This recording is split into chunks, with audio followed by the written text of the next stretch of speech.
Hello dear DSC candidates, welcome back to my Grammar for Success channel.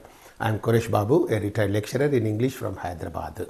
In today's video, I am going to teach you about the most important literary terms in a nutshell. And this literary aspect is very important for your DSC examination.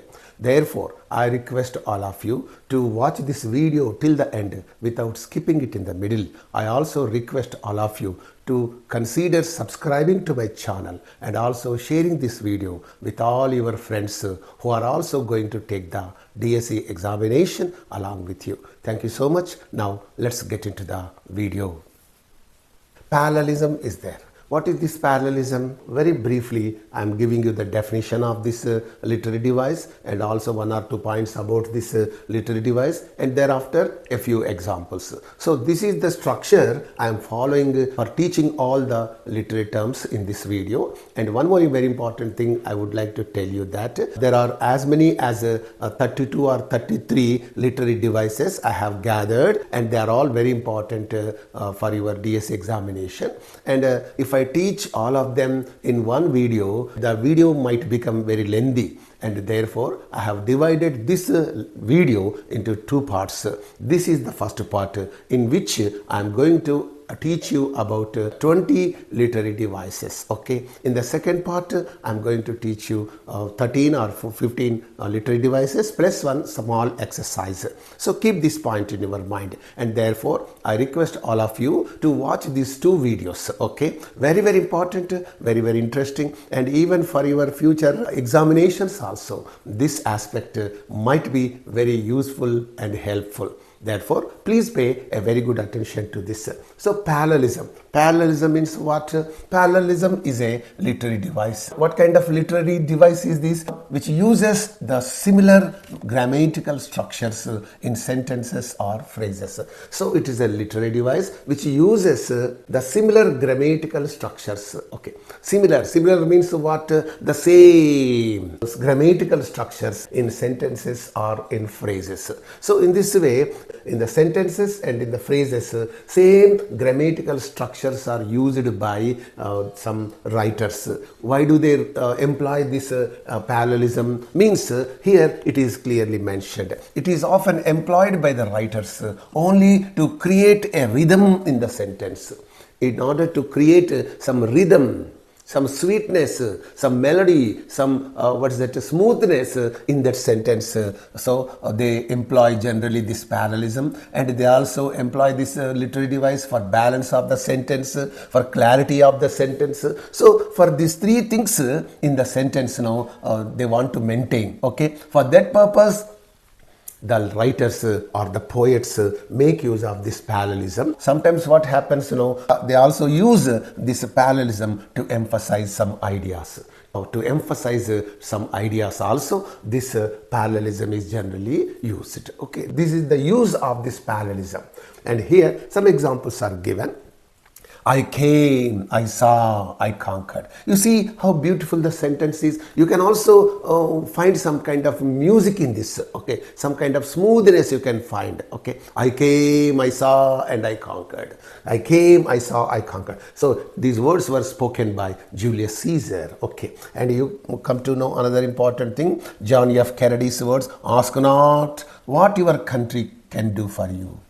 Ask not, ask not what your country can do for you. Ask what you can do." So see the construction of the sentence. So here, I came, simple past. I saw, simple past. I conquered, simple past. So all are in the same simple past tense. Okay, right. Here also, ask not what your country can do. Ask what you can do. So here, ask not what, ask what. So some same structure you can find in these two sentences, right? And one more example is given here. It is taken from What Makes a Nation, okay, written by C. Rajagopalachari. Very recently, I have explained this also for you. Okay, and it is not wealth that makes a nation, but character. Okay, see the sentence. It is not wealth that makes a nation, but character. It is not armies that build strength, but sacrifice.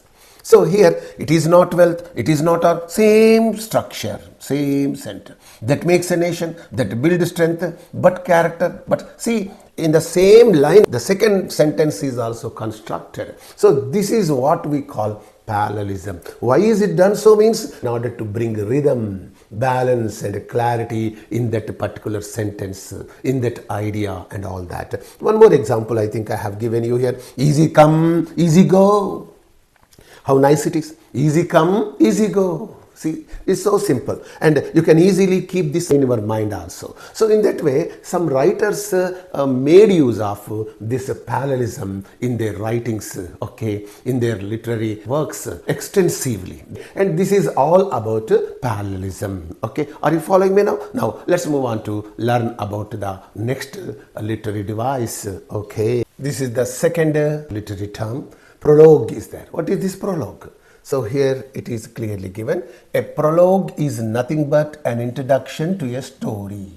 It is an introduction to a story or a play. Play means a drama or a book or some other literary work, okay, whatever may be that literary work, whether it is a story or a play or a book. Prologue is nothing but an introduction to that literary work. So that introduction to that particular literary work itself is called prologue, okay. And one more important point about this is it often provides background information. So the writer in this prologue gives the background information, why the writer has chosen to write that story or that book, okay, and what has motivated him to write that particular literary work. So all such things he mentions in that prologue, right, and sets the scene and gives insight into the theme. And he also introduces the theme of that story, the theme of that play, okay, the theme of that literary work. So the central idea of that literary work. So that is very, very important. So this is about this prologue. And now you go to the next point. It hints at themes, okay, that means it introduces the themes, one point. It sets the emotional tone of the work. It also introduces what? The emotional tone, the emotion of that literary work. You know, whether it is a joyful literary work or sorrowful literary work or happy or unhappy, whatever may be the tone of that literary work, he will introduce in that prologue. It is common in plays and novels. Generally, this prologue, writing a prologue, okay, introduction is very, very common in plays. Plays means dramas, and also in novels, okay. Some examples are given here. Geoffrey Chaucer's The Canterbury Tales is there. Okay, as in that Canterbury Tales, Geoffrey Chaucer opens with a prologue introducing each pilgrim's character.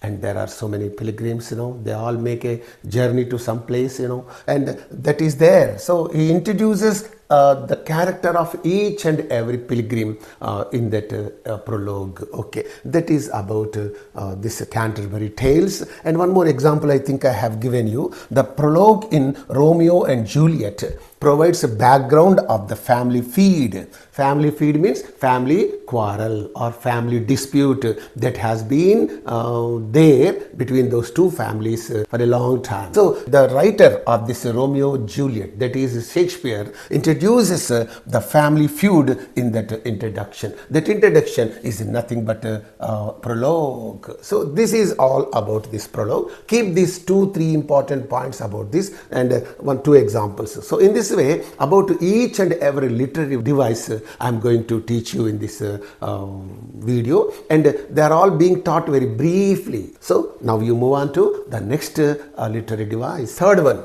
epilogue is there. What is this epilogue? This epilogue is quite opposite to the prologue, okay. Epilogue means what? Here it is clearly mentioned. An epilogue is a concluding section at the end of a literary work. Whatever may be the literary work, at the end of that literary work, so some concluding part is given, concluding story is given. That concluding section of the story or the literary work itself is called what? Epilogue, okay. And that reveals the fate of the characters. So after all the story is explained in that book, in that literary work, at the end what happens now, the writer now chooses to tell the readers what happened to the fate of the characters that were involved in so and so situations and circumstances.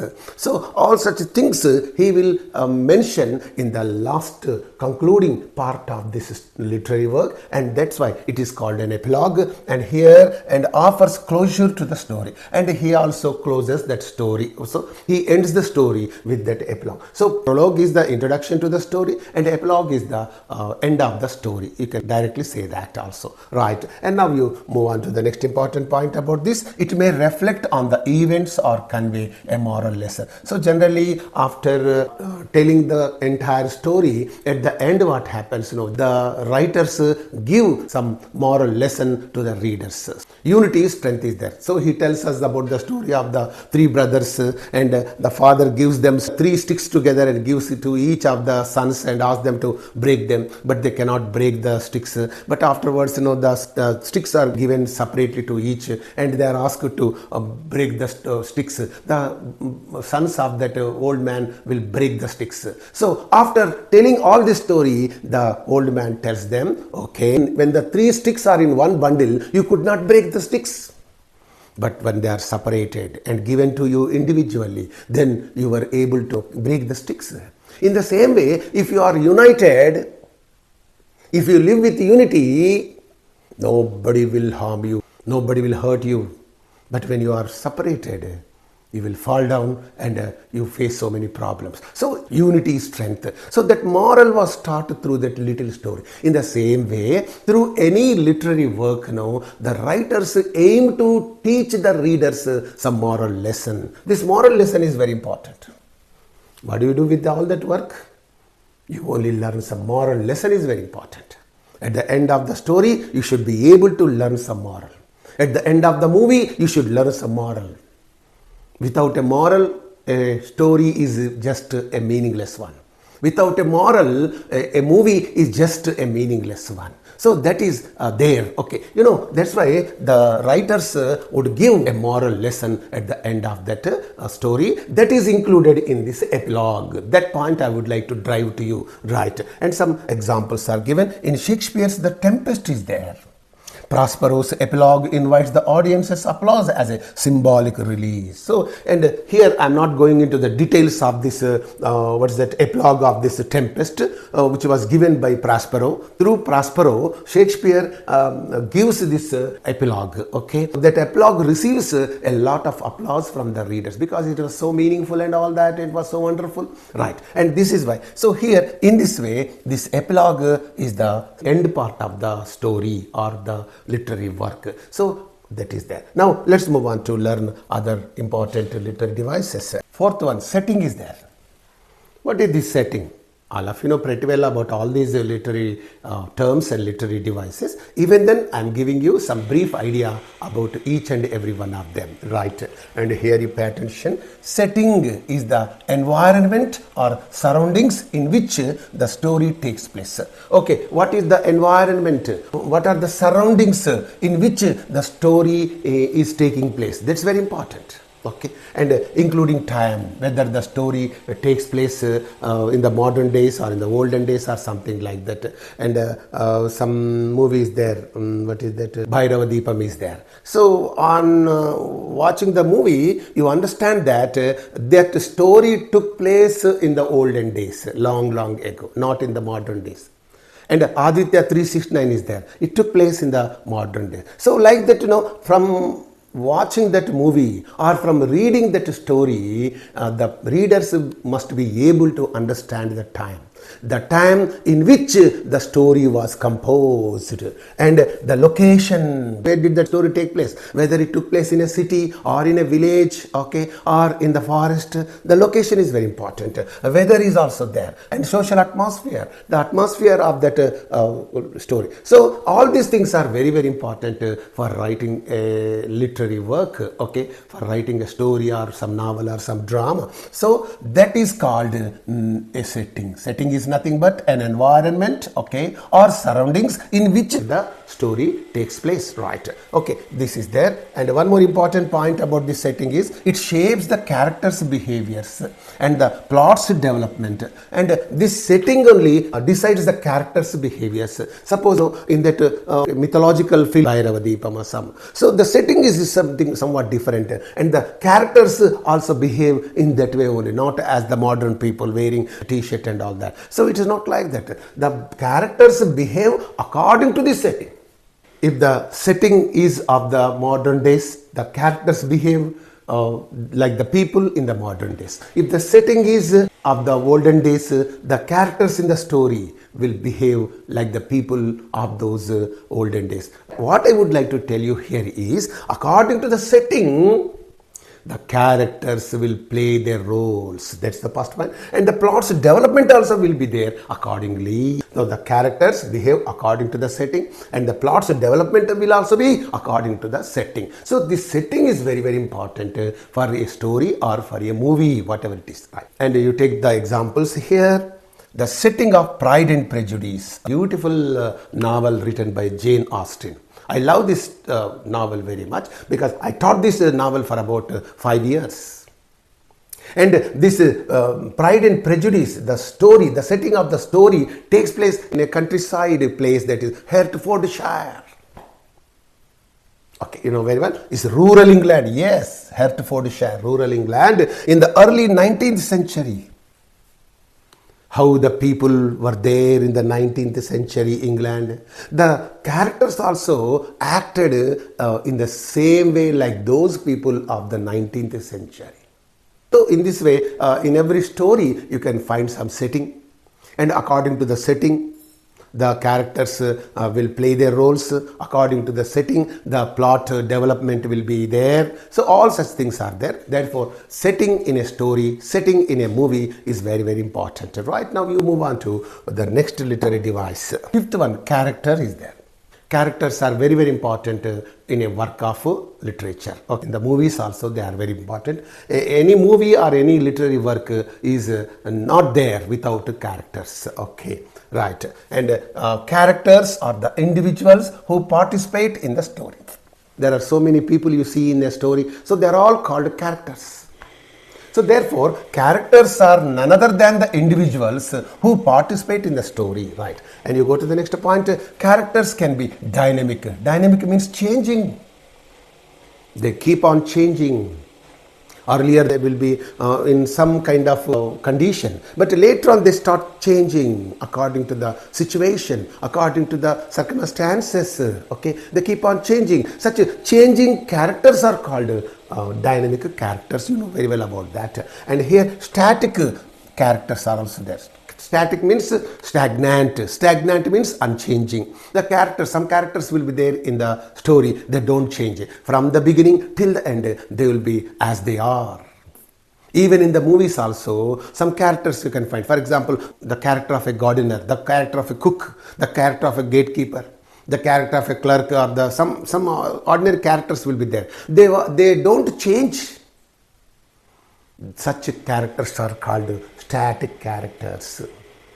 Hero character is there. Heroine character is there. They are dynamic characters. Okay, you know very well about these two kinds of characters in a story. Dynamic characters and static characters. Okay, and you go to the next point about this. There may be protagonists. And of these characters, you can find protagonists.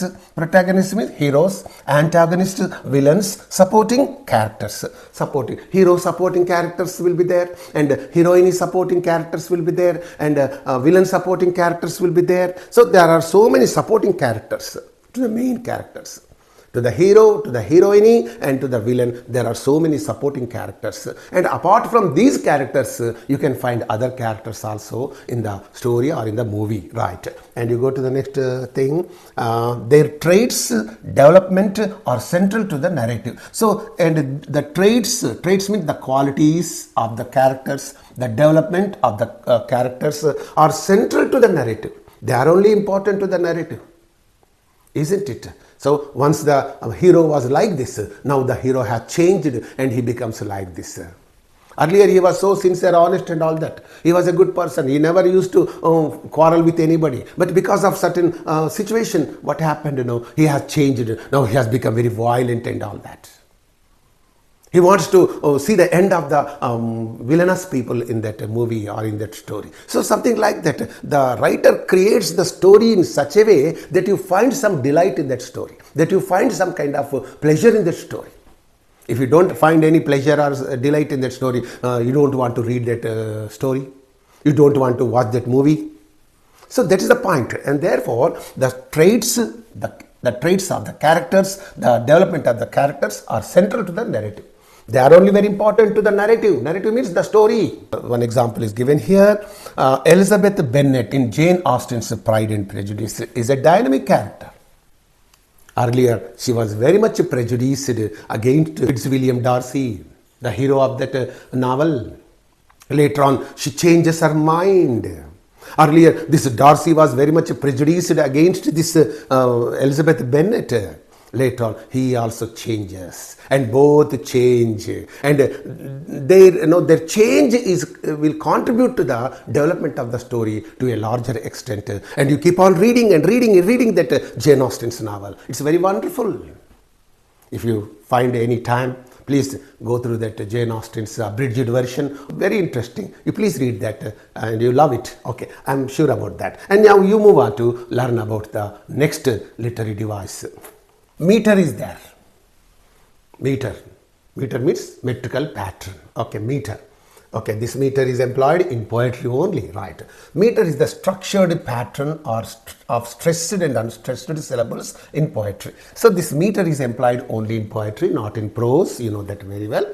And it is the structured pattern of stressed, okay, stressed and unstressed pattern.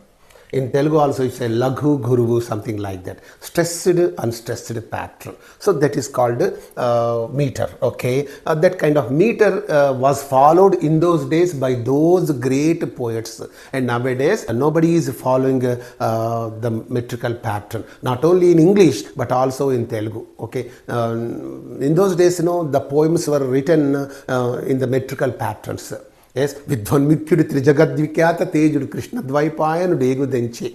So, Naja Baja Jajara, something like that. Naganamu, Jaganamu, Baganamu, something. This is meter. Can you write a poem like that with meter? It's not possible. But in those days, that was possible. But nowadays, very rarely you can come across the people that can write poetry in meter, using the meter or in metrical pattern. Okay, or free verse poetry is being written, even in English also. Free verse is being written. That means you need not follow any metrical pattern, you need not follow any rhyming pattern, and all such poetic conventions you need not follow. Okay. So here, stressed and unstressed syllables in poetry, that's called meter. And here you pay attention, it is used to create a rhythmic sound, some kind of smoothness in that poetry. Some kind of sweetness, some kind of melody can be found in that poetic line. You say, pussycat, pussycat, where have you been? I have been to London to look at the Queen. See how nice it is. Rhythmic. Twinkle, twinkle, little star, how I wonder what you are. See, like that. This is a meter. They were all written according to the meter, according to the metrical patterns, and therefore they looked very sweet and melodious when you keep reading that. I wandered lonely as a cloud. It's written according to the meter. High over the vales and valleys. You know that very well, right? And it is used to create rhythmic sound or sweet sound or melodious sound, right? You go to the next point about this meter. Examples include iambic pentameter. Iambic pentameter, you know very well. On this meter, that means on the metrical patterns, I have made a video, a beautiful video with examples. I have made that video. If time permits you, you can please watch that video. Okay, very interesting. Metrical, all meters are mentioned in that along with examples. So here, iambic penta. Iambic means what? Da, dhum. One unstressed, next one is stressed. So, da, dhum, in the musical notes, if I can teach you this, you can easily understand. So, that's what iambic means, da, dhum. That means unstressed plus one stressed. So this is 1 foot. So like that, pentameter means 5 feet will be there in that. 5 feet. Da dhum, da dhum, da dhum, da dhum, da dhum. So 5 feet will be there in that particular line. So that's why it's called iambic pentameter. Similarly, trochaic tetrameter is there. Trochaic means trochee. Trochee means what? Dhum da. So first stressed will be there, then unstressed will be there. Dhum da. This is called dhum da. Tetra means 4 feet will be there. 4 feet. 4 feet meter is called tetrameter. 5 feet meter is called pentameter. Something like that. Okay. Right. Dhum da. So like that. Dhum da. Dhum da. Dhum da. Dhum da. In one line, that is, you can find this kind of meter. This is called trochaic meter. And anapestic meter is also there. Anapestic is what? And 2 unstressed syllables will be there. Da, da, dhum. This is there. Da, da, dhum. So 2 unstressed plus 1 stressed. Da, da, dhum, da, da, dhum, da, da, dhum, da, da, dhum. So this kind of meter is called anapestic meter. And all these things were explained very clearly with examples in my video, metrical patterns. Okay. Please try to watch that video if at all you want to have more information. If at all you want to learn more about the meter and all that. This meter is employed only in poetry, not in prose. That also you know very well. And one example is given here. Shakespeare often used iambic pentameter as in Hamlet. To be or not to be, that is the question. So here, you let me, this is iambic is, the dhum is the iambic verb. Pentameter means, 5 feet will be there. Let me give you that, okay. So, the dhum, da, dhum, da, dhum, da, dhum, da, da, dhum. So, to be da dhum or not da dhum, to be da dhum, that is da dhum. The question, dhadhum. So, dhadhum, dhadhum, dhadhum. 1, 2, 3, 4, 5. So, this is called pentameter. Very easy, very interesting. The sonnet form often uses iambic pentameter, giving it a musical quality. So, generally in the sonnets, iambic pentameter is only used because that meter only can give some kind of music, some kind of smoothness, some kind of melody to that poem. That's why most of the poets made use of this iambic pentameter in the sonnets, okay, extensively, right? And now let's move on to learn about other literary devices. Seventh one, diction is there. What is this diction? Very easy. Diction is the choice of words or style of expression. Choice of words. Some people, some orators make use of beautiful words in their speeches. That's one thing. And some writers also made use of certain beautiful vocabulary in their writings. So that's called, the choice of words is called a diction. The diction of Shakespeare, the diction of some C. Rajagopalachari, the diction of some writer. So when you look at that diction of that writer, you wonder, some writers made use of very sweet and very interesting and very beautiful words. So that is his choice. So the choice of words is called diction, and style of expression is also called diction. Okay.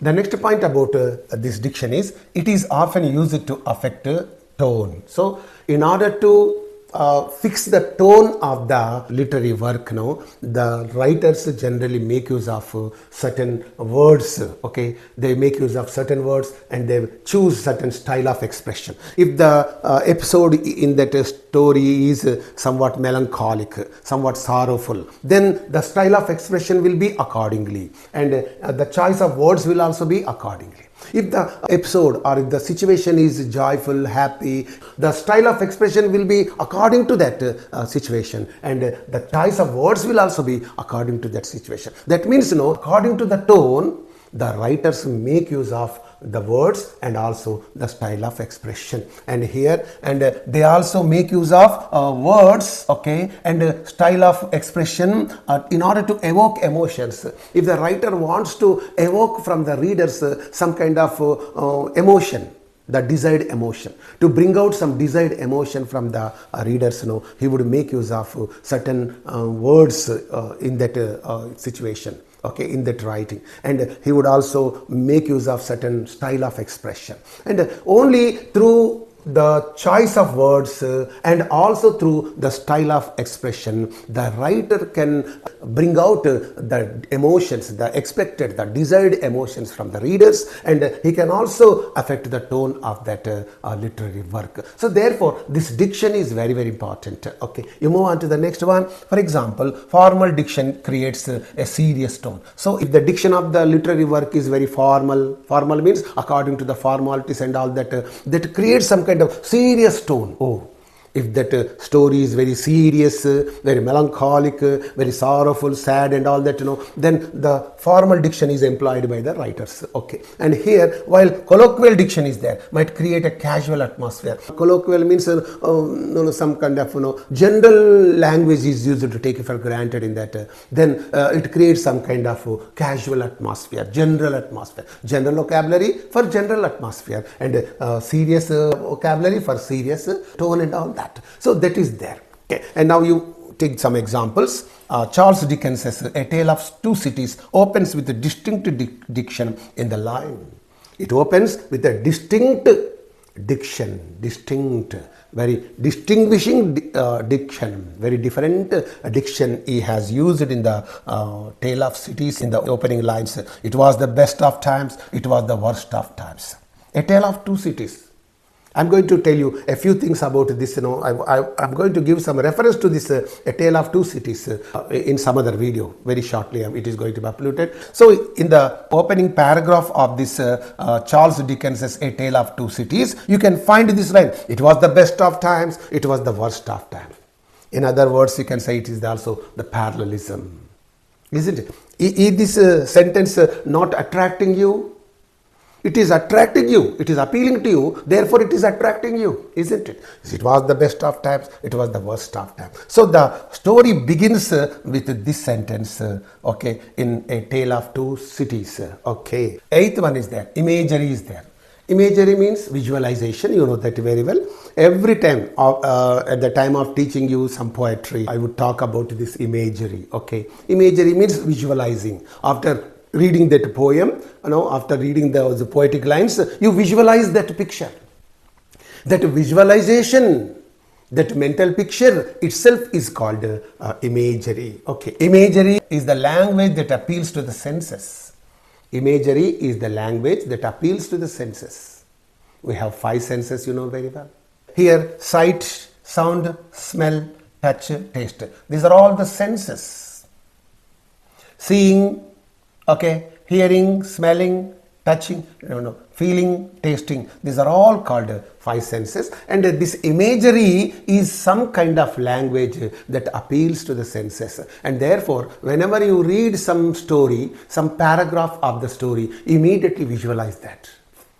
You feel that, that whole city is there, After reading that small paragraph, you visualize that city, the people, the heroine, the hero, the garden, all those things will come across your mind, and a kind of picture will be formed in your mind on your mental screen. That itself is called imagery. Right, and here often through metaphors, similes and descriptive phrases, and this image is created generally through metaphors, through the use of metaphors, through the use of similes and through the use of descriptive phrases, okay, to create a vivid image in the reader's mind. Only through these things a beautiful imagery can be created in the reader's mind. Okay, that is there. Right, some example is given here. T.S. Eliot's The Wasteland is there. It uses imagery of desolation to reflect a decaying society. If you read this Wasteland of T.S. Eliot, you can find some imagery of the desolation of the forest, and that indirectly tells you that the society is decaying. The whole society is also decaying, just like this desolation of the forest. So that's why he shows that desolation of the dry forest, like that. And here, that's why the imagery of desolation is used to reflect a decaying society. Decaying means putrefying. Decomposing కృల్లుతున్నటువంటి సమాజము. Okay, it's all right. And you go to the next example. I think the great Gatsby is there. Okay, the great Gatsby, Fitzgerald uses imagery to describe the opulence of Gatsby's mansion. Gatsby. So opulence means wealth. Wealth of Gatsby's mansion is the mansion means big building. Okay, a very big building is called mansion. So Gatsby's mansion's opulence is explained or described in this story, and that creates a beautiful imagery in your mind. Okay, now you move on to other literary devices. So ninth one, prosody is there. You know very well about this prosody. In Telugu also there is prosody. I cannot just remember the Telugu name for this prosody. Prosody is the study of patterns of sound and rhythm. This is very important. What is prosody? Prosody is nothing but the study of patterns of sound and rhythm. Sound is very important. If the sound is in a rhythmic way, that appeals to your senses.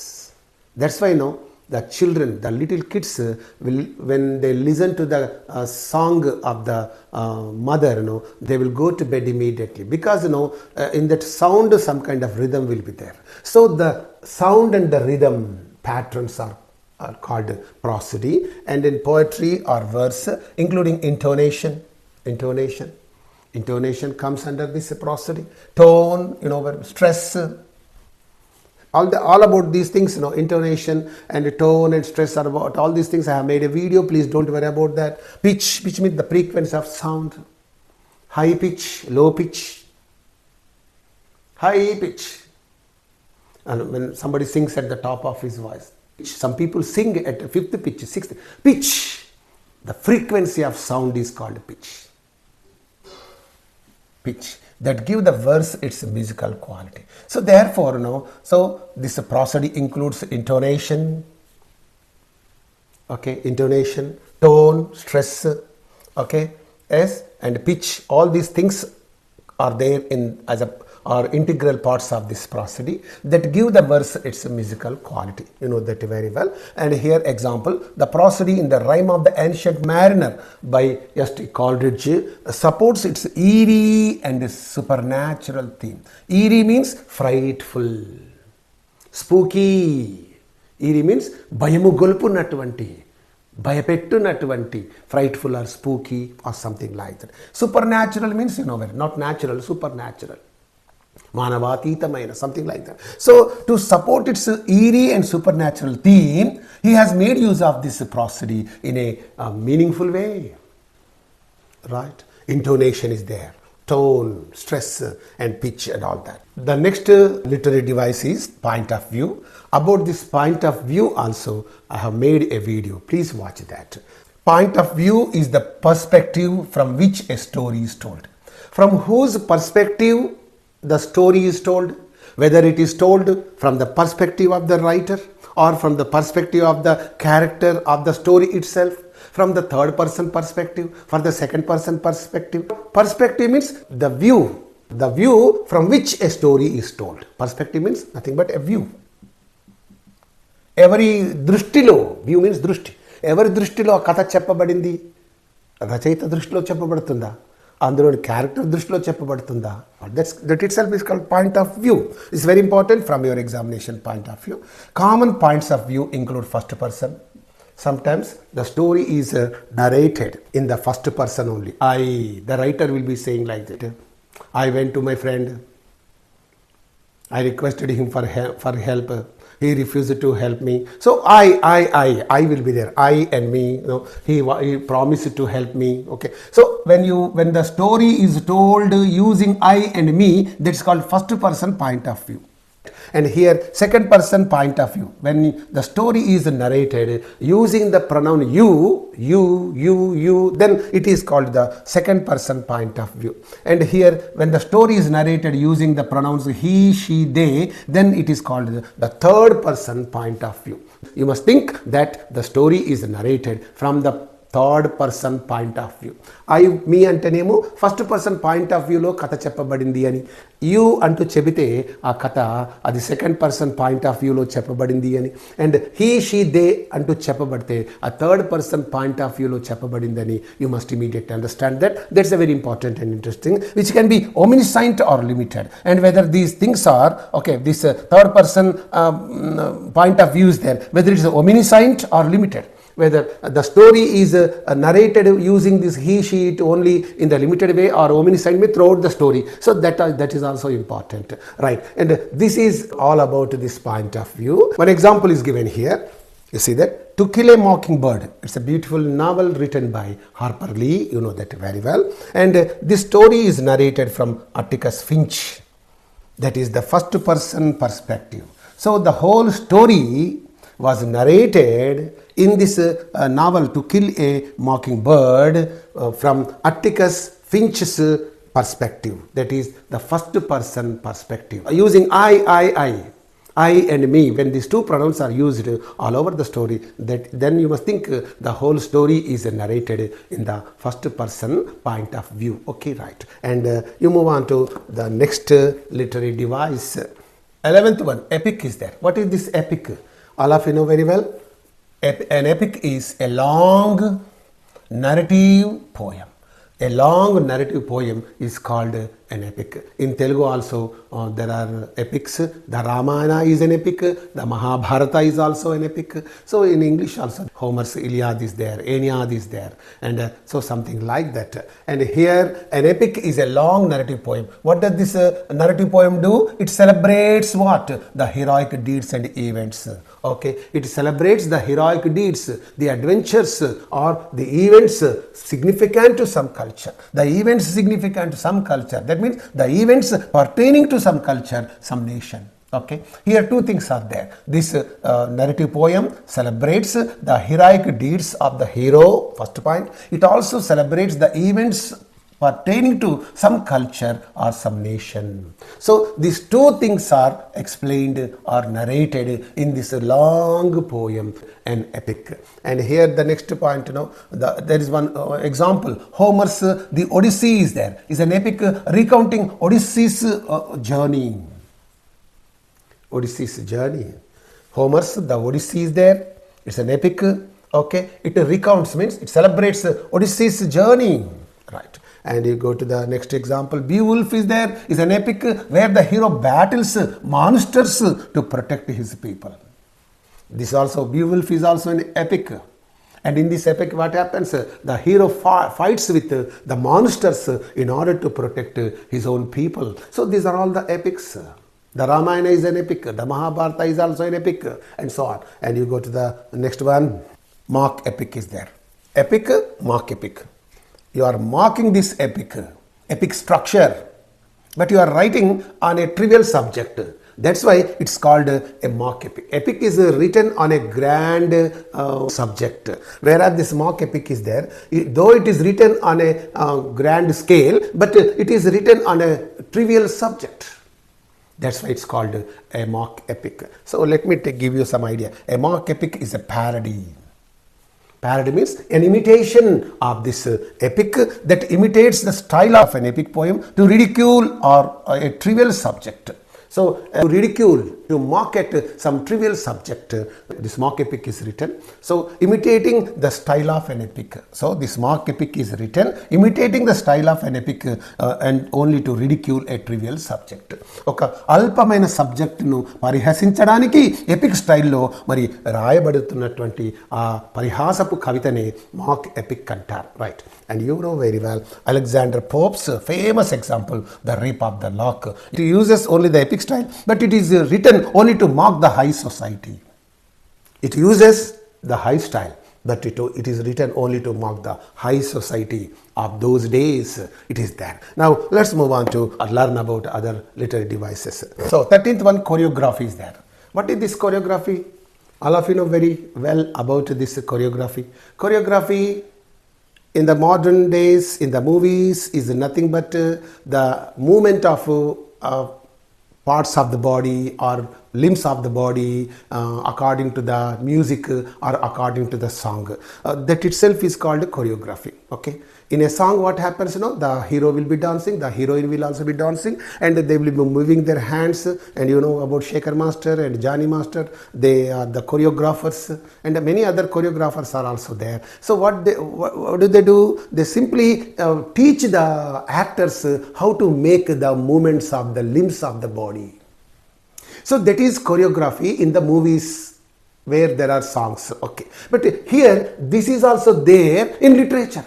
What does this choreography in literature means? Here you see that. So here choreography is the arrangement of movements of the characters on stage. This is the first point. Arrangement of movements of the characters on stage. How the character should enter the stage, how they should exit the stage. So coming onto the stage, going out of the stage, and how they have to deliver the dialogue. Okay. Moving here and there, so something like that. In all these things, what happens? The movements of the hands, the movements of the body are involved. Okay, that itself is therefore called choreography. Okay, on the stage, what happens? The actors will be moving here and there. They will raise their hands, they show their hands, and they say so many things. So without the movement of the limbs of the body, they cannot act. Okay. Even either in the songs or in the actions, people cannot simply deliver the dialogue. Now, at least you move the facial features. Okay, you make use of the facial features. You make use of the gesticulations and movements of the limbs of the body. So all these things are there. So that is called the choreography. And this choreography can be found generally in the musicals. There are some plays in which there are only songs. Okay, song dramas are there. For example, Oggu Katha is there, or Burra Katha is there. In that, the actors, the narrators, they jump, they dance for some time in order to entertain the audience. చూడండి మీరు ఒగ్గు కథలో వాడు ఎగురుతుంటే అక్కడ ఉన్న audience అంతా కూడా సంబరపడిపోతుంటారు. ఆ moment కూడా ఎంత బాగుంటుందో నాకైతే భలే నచ్చుతుంది. I like their movements of the body. That is raw and wonderful. In Oggu Kathas, in Burra Kathas. So that are enacted on the stages before the people. So in those things also this choreography is used, and here in this way in literature also this choreography is very, very important. Okay, not only in the movies, in the songs, but even in the enacting of the dramas also you can find the movements of the body, the movements of the organs of the body or limbs of the body, and choreography you can find in that. Okay, and here one more point about this choreography is it includes the arrangement of physical gestures, physical movements of the body. Okay, and dance, even combat scenes are there. Fighting scenes are there. Katyudam Kantarav is there. What is that? He will be saying like this. This is a kind of movement of the body, hand. So this is also kind of choreography. Okay, fighting scenes are there. The hero will be fighting with the gundas, villains and all that. If he gives one punch, what happens? 5-6 people will just fly into the air. All these things are introduced in the drama, in the movies, only to please the audience. That's very important. That's what the motive behind this choreography. If the choreography is wonderful, yes, the audience will watch that a particular song or particular dance very frequently. And here one example is the dance scenes in the musical West Side Story. It's a musical. It is a play full of songs. West Side Story by Leonard Bernstein. Okay, represent conflict and romance without dialogues. Some stories are there even in Telugu. Kuchipudi is there. They will enact a drama without any dialogue, and only through dance they will enact the drama. So that is also there even in our Telugu literature. So in this West Side Story by Leonard Bernstein represent conflict and romance without any dialogue, only through songs. You can find all songs in this West Side Story by Leonard Bernstein. Okay, right. And you go to the next literary device. 14th one, narration is there. What is this narration? Narration means the act of narrating some story. Okay, that is called a narration, right? And here narration is the act of telling a story. Here narrators can be characters. Okay, who will be telling the story? Not the writer. The writer will write the story, but in that story, who will be telling the story? So that is there. They are called narrators. The narrators can be the characters within the story. Sometimes the writer himself narrates the story, that is there. Sometimes the writer makes the character of the story narrate the story, or outside observers, and sometimes the story is told even by the outsiders, and their perspective influences how events are portrayed. So this is there. So in this way, the narrator of the story can be the writer himself, or sometimes the character of the story itself, okay, or sometimes the outsider can also narrate the whole story, and depending on the subject of that story or the theme of the story. And this is all about narration. And here you pay attention, Moby Dick is there by Herman Melville, is narrated by Ishmael. In this Moby Dick, written by Herman Melville, that story, the whole story is narrated by Ishmael, giving a limited personal perspective on Captain Ahab. Captain Ahab. Now, you move on to the next important literary device. 15th one, classic. Classic means a timeless literary work, a timeless movie. Timeless work means a literary work that does not know time. That means in the olden days, it was successful. Now it is successful, and in the future also it might be successful. So such movies, such novels, such dramas are there. So such literary works are called timeless works, and such timeless works are called classics. A classic is a work of literature, music or art that has withstood the test of time. That means the literary work or the music, literary work or music or art, whatever it may be. Leonardo da Vinci's Mona Lisa is there. It was liked by people of those days. It was liked by the people of those days. After that, the next generation people liked that Mona Lisa. And even today also we like that Mona Lisa. In the future also, people might like that Mona Lisa of Leonardo da Vinci. So that is really a wonderful art. It's a timeless piece. It's a classic. And music is also there. Some music is there. In those days people liked it. Now you like it. In the future also people might like it. So such a timeless piece of music is called a classic. And work of literature is there. Hamlet is there. The 12th Night is there. There are so many dramas written by Shakespeare. They are all called classics because they were liked by the people of those days. The people of the 16th century, 17th century, 18th century, 20th century, even in the 21st century also, people like those dramas. So that's why they are called timeless works. They are called, in other words, classics. Okay, you know that very well. And is recognized for its high quality and universal appeal. Why are they liked by all peoples of all ages? Means because of their quality, because of their universal appeal, very entertaining. Because of all these things, they were liked by the people of the past, the people of the present, the people of the future also, right? And you go to the next point. These timeless works often reflect universal themes, and these works have universal themes, universal subjects, moral questions, okay, human nature, okay. There were the works on human nature, there were works on moral questions, influencing future literature and thought, and these works influenced the future literary works. See, the Ramayana is there. It was written long ago. And the people liked that Ramayana, Mahabharata in those days. Later on, many generations liked it. Even today we like it. And in the coming generations also, people might like them. Therefore, they are called classics. Of course, they are epics, but they are classics because they have universal appeal. Moby Dick, again, Herman Melville's, is a classic of American literature. This Moby Dick novel is there, written by Herman Melville. This is a classic of American literature.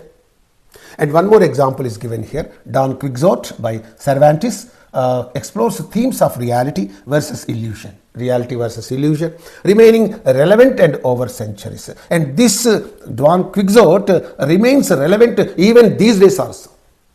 That remained relevant in those days when it was written. And after that also it stood relevant in those days. After that, even today also, this Don Quixote, it is relevant even today also. For this society also it is relevant. It is a theme between reality and illusion.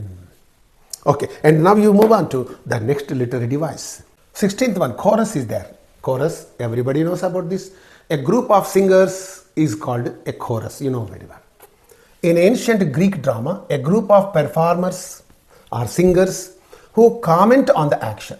So chorus means not just a group of singers singing a song together, but a group of performers making a comment on some action is also called chorus. And often providing insights or foreshadowing events is called chorus. In those days, in the dramas, this chorus was used extensively by the writers, and they were used to foreshadow the events. Foreshadow means telling the audience about the coming events, the events that are going to happen.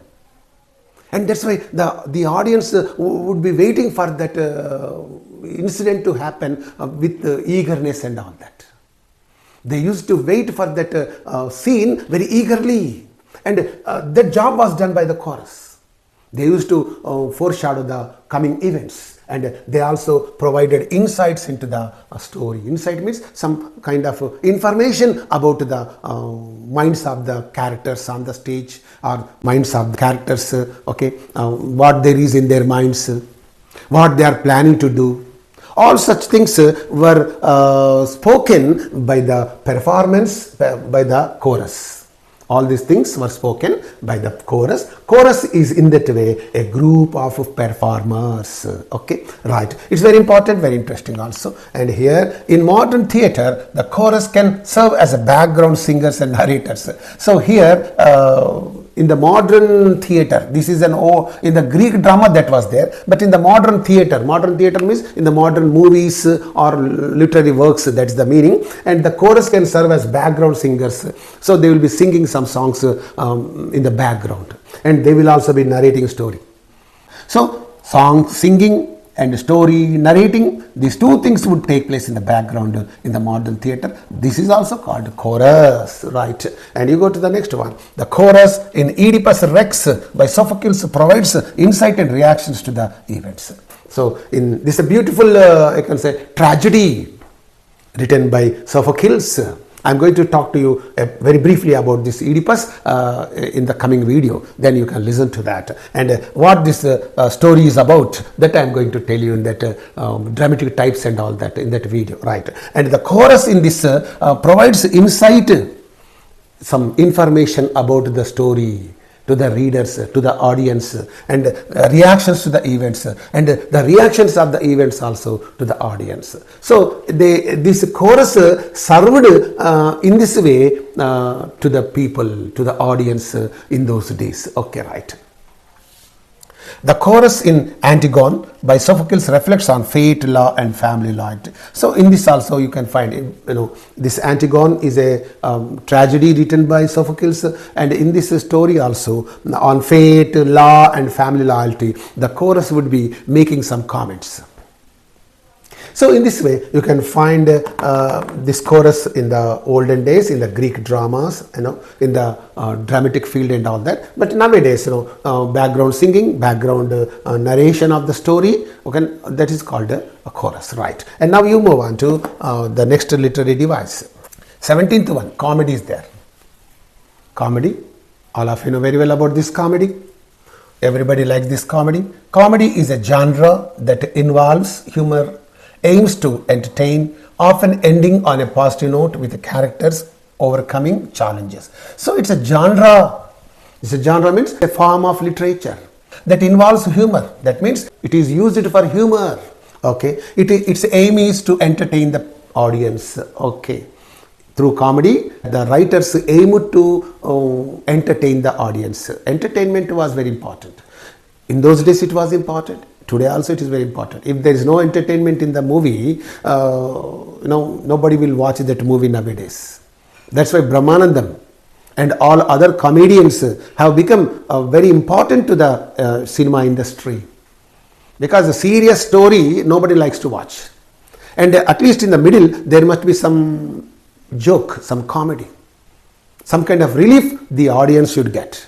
Without that, from the beginning till the end, serious watching of the story doesn't give any kind of entertainment or satisfaction to the audience.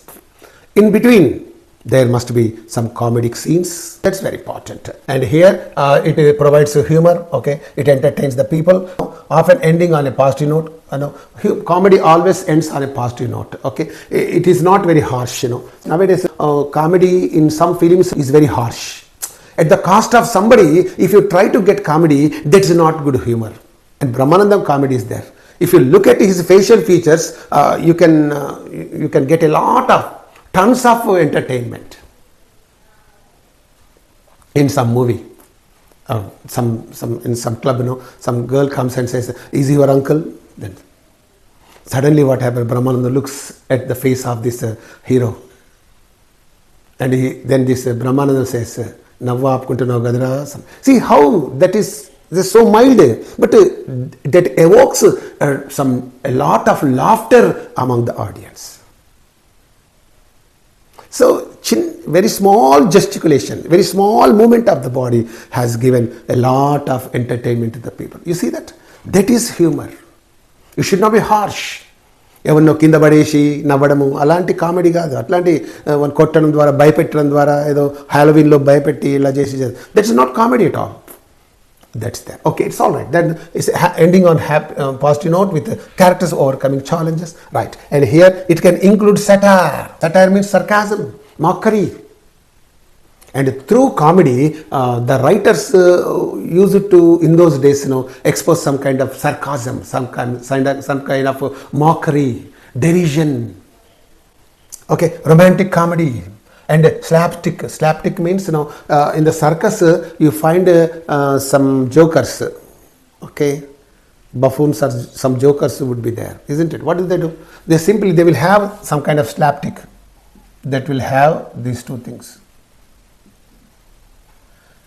So these are the two parts in that, and with that, they will be just hitting.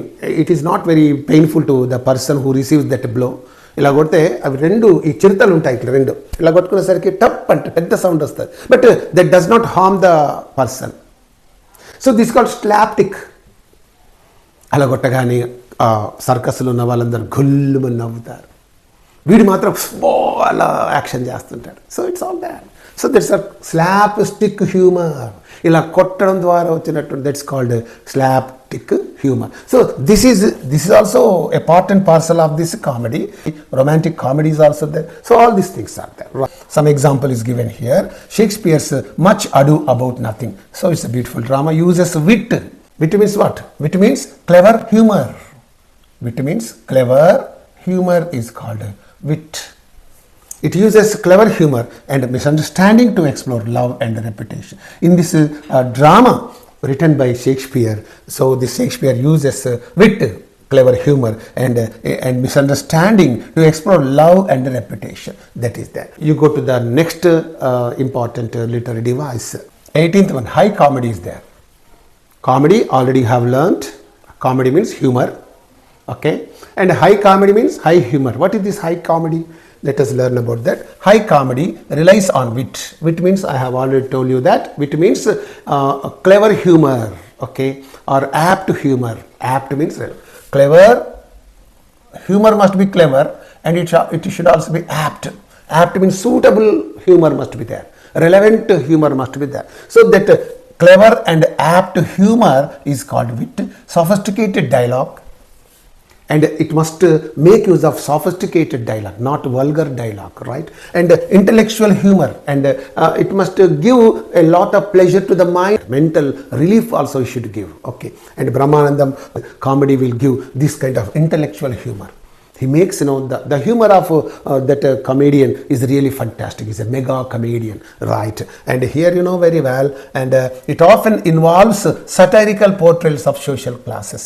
And through this high comedy, what does the writer do? The writer satirizes the social classes. He satirizes, that means he mocks at the traditions of the high social classes, the conventions of the high social classes. So that is there, and manners and political issues. So through this high comedy, the writers criticized the social classes, the manners of the rich people, and political issues and all such things they could do through this high comedy. So whenever this comedy does this kind of work, then it is called the high comedy, right? And high comedy engages the audience through clever language and refined humor. Okay, it engages the audience throughout the movie, throughout the drama, or throughout the novel, through clever language, not a vulgar language. Please remember that. A refined humor. That humor must also be very much refined. See, some example is also there. I don't talk to the fools, something he says, and the other person says, but I do. Simple.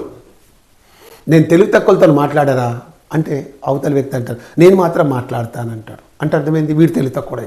So simple humour, that is called clever language. And here refined humour rather than physical or slapstick elements. Physical means troubling others and getting comedy or humour, and giving pain to somebody and getting humor, that is called physical humor, not important. And slapstick humor also, just now I have told you. So after beating somebody, when he says so like that, some people get some kind of humor. So creating humor with this slapstick and this physical movements, that is not the right humor, that is not called the high comedy. అలా చేసింది మంచి humour కాదు. Clever language వాడుతూ refined humour చేయడమే దాన్ని, that is only called high comedy, right? And here you pay attention. High comedy appeals to intellect, it appeals to the mind, okay, using wit and social critique. And this high comedy is designed to criticize the social issues, social lapses, social failings, social problems and all that. సంఘములోని రకరకాలైన చెడులను ఎత్తి చూపుతూ దాన్ని విమర్శించేదే, that is only the high comedy, right?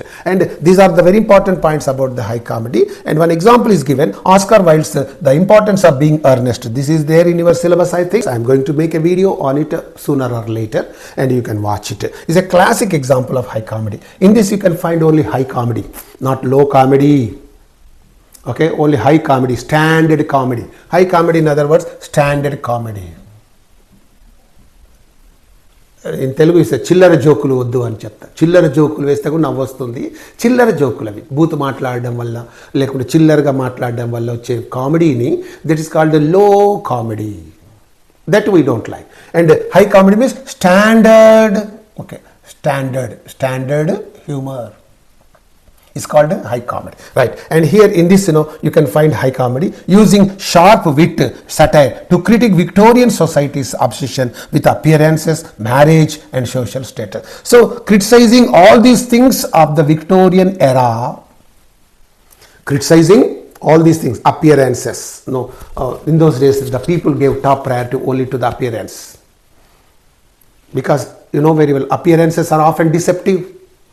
So they gave importance only to the appearances or to the dresses, okay. And this is a kind of criticism on this. Marriages, they married different people and all like that, about marriage, social status. So in those days the people gave top priority to social status. So in this story the writer Oscar Wilde makes use of this high comedy in order to criticize the appearances, marriage, social status of the Victorian era, right? Now let's move on to the next literary device. 19th one, low comedy is there. High comedy, standard comedy. Low comedy, cheap comedy. In the general language I can say high comedy means standard comedy, standard humor. Low comedy means cheap comedy, cheap humor and all that. Cheap humor means how? Giving pain to others, getting some humor, getting some comedy, okay. Making use of some filthy language, okay, frightening others, all such low standard, substandard things are there. By doing all such things, if the people want to derive some kind of humor, that kind of humor is called low humor or low comedy, okay. It is nothing but substandard.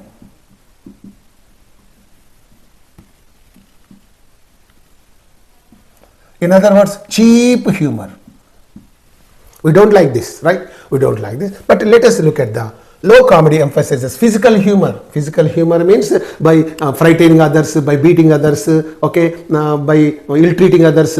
People try to get some humor. That's called physical humor. Slapstick means by beating others. Slapstick is generally used in the circuses. So in the circus, the joker will beat the other comedian. So then it will create a big sound. Top. Then man will say, oh, like that. So all the audience will get some kind of humor and people will laugh at it, right? And exaggerated situations will be there. Exaggerated situations, right? And here it often includes crude jokes. Low comedy is derived from crude jokes, funny misunderstandings, and absurd scenarios. Absurd means meaningless scenarios, and to create humor that doesn't rely on complex language or satire. So here this low comedy is derived from crude jokes and funny misunderstandings and absurd scenarios. That is called cheap humor, low comedy. Here you pay attention. Low comedy appeals to the senses using physical and slapstick. Appeals to the senses. So high comedy appeals to the intellect, but low comedy appeals to the senses only. That means you only see that and you enjoy it for a moment. That's enough. And moreover, you don't like to watch that humor again and again. Whereas the high comedy is there, you want to watch that again and again because it appeals to your intellect. Example, Shakespeare's Comedy of Errors is there. I am also going to talk to you about this in the coming video. Right, is an example of low comedy. It's an example of low comedy involving mistaken identities, slapstick encounters, farcical situations that create humor through chaos and confusion. So this is there. Only by doing all such dirty things, the characters in that drama will try to create some kind of humor, and that humor is physical humor. That humor is low comedy. People don't like it. So in this story you can find that kind of low comedy. Now let's move on to the last literary device of this video. 20th one, tragedy is there. This is the last literary device being explained in this first part of the video, and you wait for a couple of days, and the second part of the video will also be uploaded. It is also under the process, and it will be uploaded very shortly. And please watch this and express your opinion about the literary devices. If you cannot understand any of the literary devices, please mention it in the comment section. Right now let us learn about the tragedy. What is this tragedy? Tragedy is a genre. Tragedy is a genre means it's a literary form dealing with serious themes. It deals with serious themes, very well, human suffering, often leading to a catastrophic conclusion. So the end of the tragedy is always the catastrophe or downfall of the hero, the protagonist. You know that very well. Tragedies typically explore fate, human flaws, and moral dilemmas, and as seen in works of Othello and Macbeth. So in these two dramas, you find that the heroes of those dramas have suffered a lot because of their fate, because of their flaws, because of their moral dilemmas and all that. You know the stories of Othello and Macbeth, right? And that is in Shakespeare's Macbeth, Macbeth's unchecked ambition leads to his tragic downfall. So it's a tragedy. The hero always ends his life with a tragedy, with his downfall. So the downfall of the hero is the main theme of this tragedy, very well. It brings some kind of pain to the audience. One more example I think I have given you. In Shakespeare's Othello is there. Jealousy leads to Othello's tragic end. See, these two stories are very, very interesting, and you know very well about them. So these two are called the tragedies, tragical dramas written by William Shakespeare. With this, this video comes to an end. Thank you so much for watching this video. Hello dear DSC candidates, thank you so much for watching this video, and I hope you will definitely understand all the literary devices that I have explained in this video. If you have any problem, please let me know about your problem and make a mention of it in the comment section. And with the second part of the video, I shall be back to you. Until then, bye, see you, all of you, right.